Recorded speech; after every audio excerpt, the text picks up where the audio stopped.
இன்றைக்கி நாம் ஒரு டேஸ்டியான ஹெல்த்தியான லஞ்ச் ரெசிபி பார்க்க போகிறோம். இன்றைக்கி நான் சாதத்துக்கு கூட வெந்தயக்கீரை சாம்பார், கத்திரிக்காய் ஃப்ரை, அதுவும் பெங்காலி ஸ்டைலில் பண்ணி வச்சுருக்கேன். அதுக்கப்புறமா வெங்காயம் கட் பண்ணது. கத்திரிக்காய் ஃப்ரை கூட வெங்காயம் சேர்த்து சாப்பிட்டா ரொம்ப டேஸ்டியாக இருக்கும். ஃபஸ்ட்டு நாம் வெந்தயக்கீரை சாம்பாருக்கு தேவையான பருப்பை வேக விடணும். நான் இங்கே இதுக்கு பாசிப்பருப்பு தான் யூஸ் பண்ணியிருக்கேன். அரை கப்புக்கும் குறைவாக பாசிப்பருப்பு எடுத்து வாசனை வர்றது வரைக்கும் ரோஸ்ட் பண்ணிக்கணும். வாசனை வர்றது வரைக்கும் தான் ரோஸ்ட் பண்ணலாம். சுவிட்ச் ஆஃப் பண்ணதுக்கப்புறமா நல்லா தண்ணி ஊற்றி கழுவுனதுக்கப்புறம் ஒரு குக்கரில் அதை நான் போடுறேன்.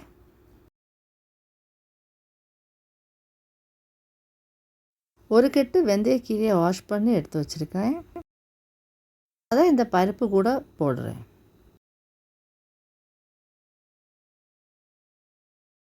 இதில் 1/4 டீஸ்பூன் மஞ்சள் தூள் சேர்த்துக்கிறேன். இதில் கீரைக்கும் பருப்புக்கும் மட்டும் தேவையான உப்பை சேர்த்துக்கிறேன். கட்டி பெருங்காயம் ஒரு பீஸ் சேர்த்துக்கிறேன். இங்கே பொடி யூஸ் பண்ணுறதா இருந்தால் அரை டீஸ்பூன் காயப்பொடி போட்டுக்கோங்க.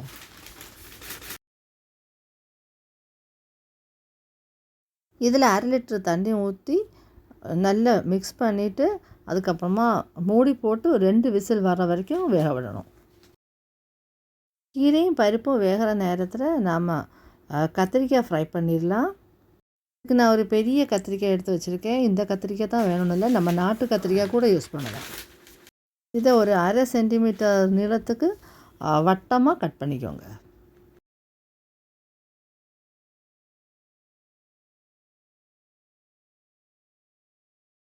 இப்போ நான் கத்திரிக்காவை கட் பண்ணி வச்சாச்சு. இதுக்கு மேலே தடவை ஒரு மசாலா ரெடி பண்ண போகிறேன். இதுக்கு 2 டேபிள் ஸ்பூன் கடலை மாவு ஒரு பிளேட்டில் கொட்டுறேன். 1 டேபிள் ஸ்பூன் மிளகாய்த்தூள் சேர்த்துக்கிறேன். 1/4 டீஸ்பூன் மஞ்சள் தூள் சேர்த்துக்கிறேன்.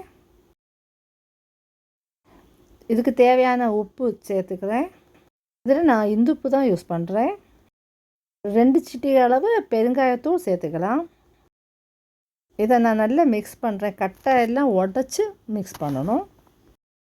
நடுசில் ஒரு குழி தோண்டி ஒரு டேபிள் ஸ்பூன் எண்ணெய் ஊற்றுறேன். கொஞ்சமாக தண்ணியை சேர்த்து நல்ல பேஸ்ட்டாக குழச்சி எடுத்துக்கணும். இந்த பேஸ்ட்டை நாம் வெட்டி வச்ச கத்திரிக்காய் பீசஸில் 2 சைட்லேயும் அப்ளை பண்ணிக்கணும்.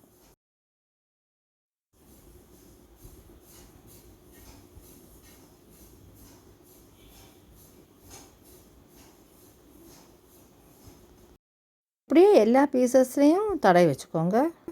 இப்போது எல்லா பீசஸ்லேயும் இந்த பேஸ்ட்டை அப்ளை பண்ணியாச்சு.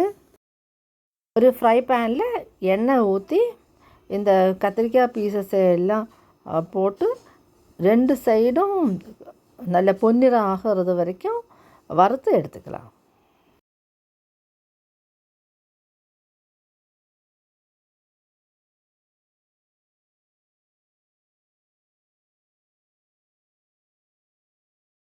ஒரு சைடு வெந்ததுக்கு அப்புறமா அதை திருப்பி போட்டு மற்ற சைடும் வேக விடணும். அதுவும் நல்ல பொன்னிறமாக வெந்ததுக்கு அப்புறமா சுவிட்ச் ஆஃப் பண்ணிக்கலாம். எண்ணெய் தேவைப்பட்டால் ஊற்றிக்கோங்க. 2 சைடும் வெந்தாச்சு. நம்ம இப்போ ஒரு பிளேட்டில் மாற்றிக்கலாம். இப்போ நம்ம சாம்பாருக்கு தேவையான பருப்பும் கீரையும் நல்லா வெந்தாச்சு. இதனோட நான் இப்போது 2 பெரிய சைஸ் தக்காளி ரஃப்பாக கட் பண்ணி ஆட் பண்ணிக்கிறேன். பெரிய நெல்லிக்காய் சைஸ் புளியை நல்லா கரைச்சி வச்சுருக்கேன், அதையும் ஊற்றிக்கிறேன். இதை நல்லா மிக்ஸ் பண்ணதுக்கப்புறமா கொதிக்க விடணும். கொதி வந்ததும் 1 டீஸ்பூன் மிளகாத்தூள் சேர்த்துக்கிறேன். 1/2 டீஸ்பூன் தனியாத்தூள் சேர்த்துக்கிறேன். இதில் நான் சாம்பார் தூள் தனியாக எதுவும் சேர்க்கலை, அதுக்கு தேவையும் கிடையாது. வேறு சாம்பார் தூள் சேர்த்தா அந்த சாம்பார் தூளோட ஃப்ளேவர் தான் டாமினேட் பண்ணி நிற்குமே தவிர அந்த கீரையோட வாசமோ ஃப்ளேவரோ நமக்கு ரொம்ப கிடைக்காது. நான் நல்லா மிக்ஸ் பண்ணி கொதிக்க விடுறேன். இப்போது நான் ஒரு அரை டேபிள் ஸ்பூன் நாட்டு சர்க்கரை சேர்த்துக்கிறேன்.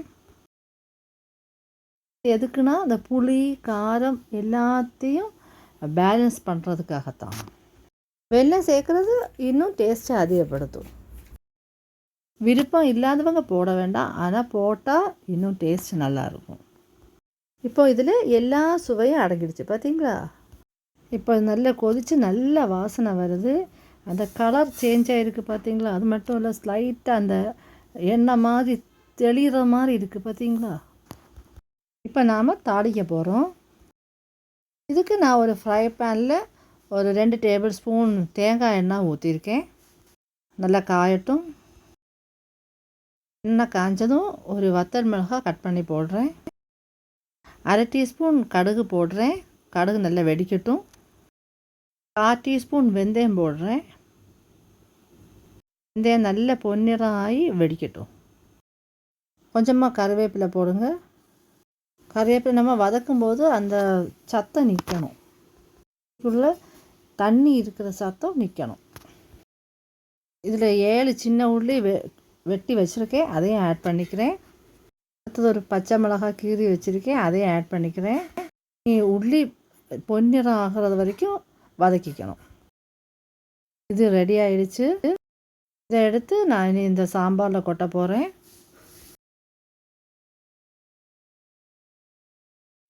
நல்லா மிக்ஸ் பண்ணிக்கிறேன். சாம்பார் நல்லா கொதி வருது, நல்ல வாசம் வருது. இப்போ சுவிட்ச் ஆஃப் பண்ணிக்கலாம். சூடான கட்டி சம்பா சாதத்தோட வெந்தயக்கீரை சாம்பார் ஊற்றி கத்திரிக்காய் ஃப்ரையை வெங்காயத்தோடு சேர்த்து சாப்பிட்டா அவ்வளோ டேஸ்டாக இருக்கும்.